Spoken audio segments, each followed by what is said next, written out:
I think we might have confused the concept of aging and life. It's the same thing. It's just a stage of life that changes over time.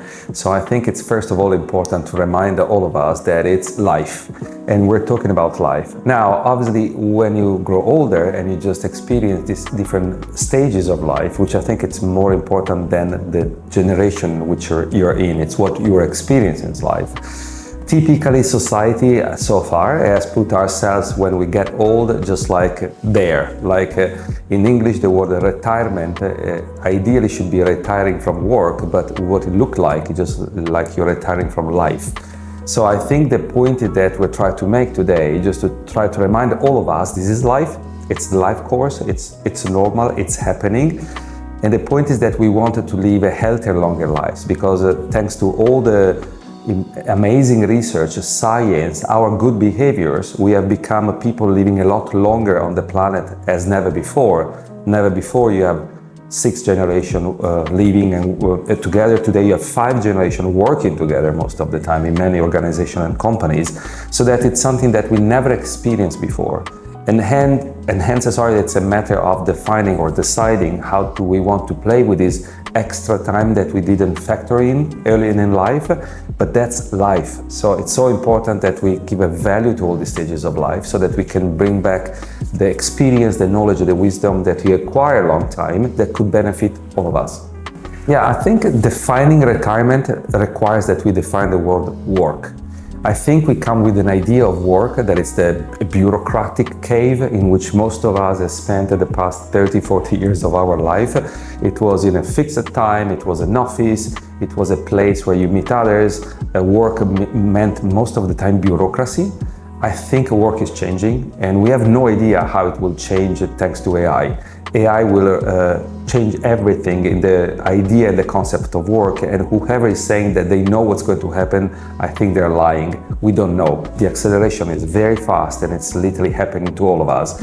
But the first thing I think we should have to define is work. And work doesn't mean simply just to getting a salary. Work means also to contribute to the growth of a country, to your own personal growth. So I think it's important that we give that meaning and value to work so that we can redefine retirement. Meaning that maybe we should not demonize work later in life. On the contrary, work might keep you active, might keep you connected with others, might keep you mentally fit, might keep you giving a purpose, which is one of the strongest drivers for longevity. Because having a purpose literally could avoid or reduce the risk of potential causes that might happen later in life by a very high percentage. I think as defining the process of longevity life is made by so many components that thinking that our process of aging is only related to medical factor or health factor, it's a mistake. And it's typically a multidisciplinary type of approach that is influenced by so many dimensions. It's your education, it's where you live, it's your network, it's what you eat, it's how you sleep, it's if you have a purpose or not in life. So if you see from this perspective, these are all factors that are heavily culturally influenced. So I was lucky to live in many different places because I could understand what are the different cultural drivers, and being in Taiwan today now is teaching me another lesson that I haven't in my basket before. So I'm learning more about how, again, the translation of our process of aging could be seen from different cultures. So I was lucky, as I was saying, because I could observe and live those experiences. And that's what makes the difference. And then combining the different geos, the different cultures, and the different background that I had over my career and life, I think makes me what I am, seeing this not such a vertical things happening in a silo, but it's like a horizontal things happening in connection. I think it's important we define the word longevity because there is a lot of misunderstanding. So longevity comes from the Latin longus evum. The two words mean long existence, not time. I think it's so important because we typically think longevity and it's only a matter of time. Already in the word longevity, you have the quality of life. So it's not, again, the time of the life, it's the quality of the time of that life, which I think tells us why longevity is an important practice. And it's not simply related to the process of aging, it's related of what we're gonna do with our time in the longer life ahead, and it's how much that quality of time is important. So I think if you see from this perspective, already the word itself has an important, let me say, definition about the purpose of longevity, which is giving a purpose to the time you have ahead and not necessarily buying time.